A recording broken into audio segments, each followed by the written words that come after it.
et que les statistiques sont les statistiques, et que là, on ne pourra pas dire, ça n'a jamais été vraiment dit explicitement, mais laisser un petit peu entendre, filtrer, que les statistiques, ça valait ce que ça valait.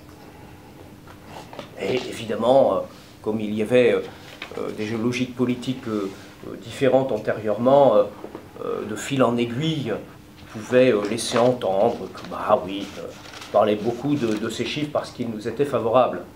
Bon, ils viennent toujours du ministère de l'Intérieur, sauf qu'il y a un changement de gouvernement, dont on sait que nous n'appartenons pas à la même majorité, la même sensibilité,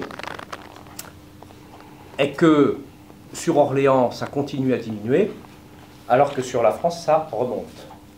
Je pense que tu en as peut-être dit. Octobre, novembre, décembre, 3 mois voilà. où nous sommes en forte baisse, alors que ça augmente effectivement en France. Et l'année 2012 pour Orléans, moins 10%. Je n'ai pas le chiffre exact. C'est ça, c'est combien? C'est moins 10% sur la délinquance de proximité. Et sur la France, sur 2012. Alors sur le département du Loiret, c'est moins 5%, et sur la France, c'est moins 3. Ah non, délinquance de proximité, c'est plus 3. Sur la délinquance de proximité, c'est plus 3. Oui, c'est ça. Voilà. Et sur la délinquance générale, on est à moins 11. Le département est à moins quelque chose, et la France, on doit être à plus 0,14 ou quelque chose comme ça. Voilà, donc, et malheureusement, on voit cette tendance, et je m'en réjouis vraiment pas, à ce que cela remonte depuis dans le deuxième semestre, en fait, de l'année dernière. Bon, ça me paraît un point, un point quand même tout à fait important. Et donc nous contribuons d'ailleurs à améliorer très sensiblement dans la mesure du poids démographique que nous représentons, mais les statistiques nationales, évidemment. La deuxième chose, c'est sur l'atteinte aux personnes. J'insiste sur ce que Florent a dit à l'instant. C'est que là, on est sur un pourcentage partant de chiffres bruts du nombre d'atteintes constatées aux personnes. Bon. Et on a sur la France, malheureusement, les plus 27 et quelques %. Sur le Loiret, ce qui est tout de même étonnant, quoi. Par rapport à la France, 27% en France, 37% sur le Loiret.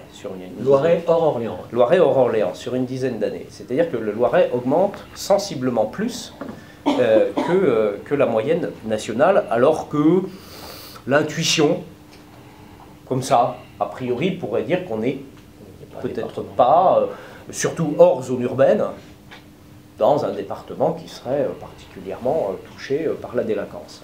C'est là où les chiffres ont leur intérêt justement de peut-être modifier les a priori que l'on peut avoir. Et Orléans est à 2,8. C'est-à-dire sur 10 ans, c'est stable.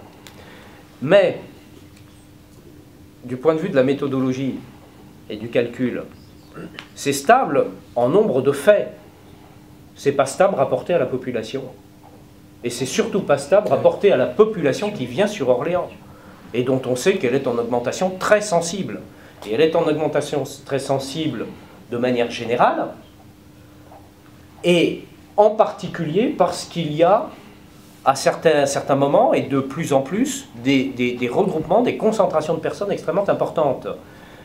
Et il est évident que quand on a un festival de Loire qui sur une semaine amène plus d'1,5 million de personnes, ça n'a plus rien à voir avec les situations antérieures et que l'on n'a pas de comparaison de ce point de vue-là qui sont pertinentes. Et le chiffre, le pourcentage ne peut évidemment pas être pertinent parce que si l'on rapportait le nombre de faits constatés à la fois à l'évolution de la population, mais surtout à l'évolution de la population présente sur la ville, sur une année, on verrait qu'il y a une chute considérable.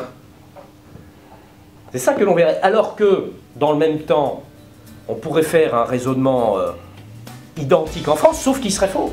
Pourquoi? Parce que certes, la population...